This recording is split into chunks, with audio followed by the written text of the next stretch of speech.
গ্রামে কিংবা শহরে সব জায়গাতে কিন্তু প্রচুর শীত পড়তেছে এখন। আর এই শীতেই কিন্তু দুধ শীতের পিঠা খাওয়ার উপযুক্ত সময়। একদমই সহজভাবে নরম তুলতুলে রসের টইটুম্বুর দুধ শীতের পিঠা বানানোর সবচেয়ে সহজ রেসিপিটা শেয়ার করব। এভাবে দুধ শীতের পিঠা বানালে দুধ কিন্তু একদমই ফেটে যাবে না। আর শীতের পিঠা বানানোর একদমই পারফেক্ট নো ফেল রেসিপি আজকে শেয়ার করব।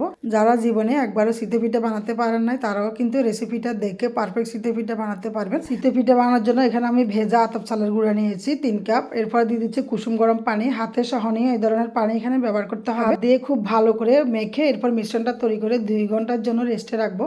এখানে আমি খেজুরের গুড় নিয়েছি আমার পছন্দ মতো, সামান্য একটু পানি দিয়ে গুড়টা গলে নিয়েছি। গুড় গলে নিয়ে এক পাশে রেখে দিব। গুড় জাল দিয়ে আমি এখন এক পাশে রেখে দিচ্ছি। তো ফিরে এলাম 2 ঘন্টা পর। 2 ঘন্টা রাখার পর এটা কিন্তু অনেকটা ঘন হয়ে গেছে। এখন এগুলো ব্লেন্ড করতে হবে। আমি সাথে দিয়ে দিচ্ছি রান্না করা ভাত 1 মুঠো। এটা হচ্ছে সিদ্ধ চালের ভাত। এখানে কিন্তু অবশ্যই 1 মুঠো ভাত ব্যবহার করবেন। 5 মিনিটের মতো ব্লেন্ড করে নিয়েছি। মিশ্রণটা খুব ভালো করে ব্লেন্ড করে নিয়েছি। দেখুন এরকম মিহি একটা পেস্ট তৈরি করতে হবে। এখন সাথে আমি দিয়ে দিচ্ছি স্বাদ মতো লবণ আর হাফ চা চামচ বেকিং পাউডার। আমি এই ব্র্যান্ডের বেকিং পাউডারটা ব্যবহার করেছি। এখন খুব ভালো করে বেকিং পাউডার আর লবণটা মিশিয়ে নিতে হবে। এরপর আমি এখানে আরো গরম পানি অ্যাড করে দিচ্ছি কারণ মিশ্রণটা অনেকটা ঘন আছে। দেখুন মিশ্রণের ঘনত্বটা এরকম হবে। এটা আপনারা দেখে কিন্তু বুঝে নিতে হবে কারণ এখানে পানির সঠিক পরিমাপটা আসলে বলা যায় না। তো আমি যেই কড়াইতে পিঠাটা বানাবো ওইটা খুব ভালো করে গরম করে নিয়েছি। এখন পিঠার মিশ্রণটা অর্ধেক করে দিতে হবে কারণ এটা হওয়ার পরে অনেকটা ফুলে ডাবল হয়ে যায়। দেখুন পিঠাগুলো কতটা ফুলে ডাবল হয়েছে। আর এটা হাই আছে বানাতে হবে। সবগুলো পিঠা আমি এইভাবে বানিয়ে নিয়েছি আর দেখেই বোঝা যাচ্ছে এটা কতটা জালি আর নরম তুলতুলে হয়েছে। তো প্রত্যেকটা পিঠা এরকম ফুলে ডাবল হয়েছে আর অনেকগুলো জালি হয়েছে। খেতেও কিন্তু অসম্ভব মজার এই পিঠাটা। এই পিঠাটা আপনারা এইভাবে গরু গোস্তের ঝোল, ভর্তা, ঝোল, সবজি সবকিছুর সাথে পরিবেশন করতে পারেন।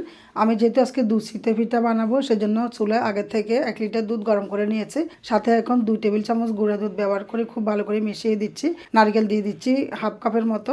এখানে ফ্রেশ নারকেল ব্যবহার করতে হবে। 2টা এলাচ মুখটা ভেঙে দিয়ে দিলাম। এরপর এটা ফুটিয়ে নেব। তো দুধটা ফুটে উঠেছে। ফুটে ওঠার পর এখানে আমি পিঠাগুলো দিয়ে দিচ্ছি। পিঠাগুলো দেওয়ার পরে 1 মিনিটের মতো রান্না করতে হবে। 1 মিনিট রান্না করে চুলার আগুনটা বন্ধ করে এরপর এখানে গুড় মিশাতে হবে। ফুটন্ত দুধের মধ্যে যদি গুড় মিশানো হয় তাহলে কিন্তু দুধ ফেটে যাবে, সেজন্য অবশ্যই এটা খেয়াল করবেন। তো আমার গুড় কিন্তু আগে থেকে জাল দিয়ে নেওয়া। তো গুড়টা কিন্তু ঠান্ডা হয়ে গেছে। এখন খুব ভালো করে মিশিয়ে সারা রাতের জন্য ঢাকনা দিয়ে রেখে দিব। তো সকালবেলায় ফিরে এলাম। দেখুন সকালে কিন্তু এটা অনেকটা ডাবল হয়ে গেছে। আর এটা খেতে যে কি পরিমাণের মজার, আপনারা যখন বাসায় এটা ট্রাই করবেন তখনই বুঝতে পারবেন। রেসিপিটা যদি কারো উপকার হয় তাহলে টাইমলাইনে শেয়ার করে রাখবেন। আর আমার থেকে এরকম সহজ পারফেক্ট রেসিপি পাওয়ার জন্য চ্যানেলটা সাবস্ক্রাইব করে পাশে থাকা বেল বাটন ক্লিক করে রাখবেন।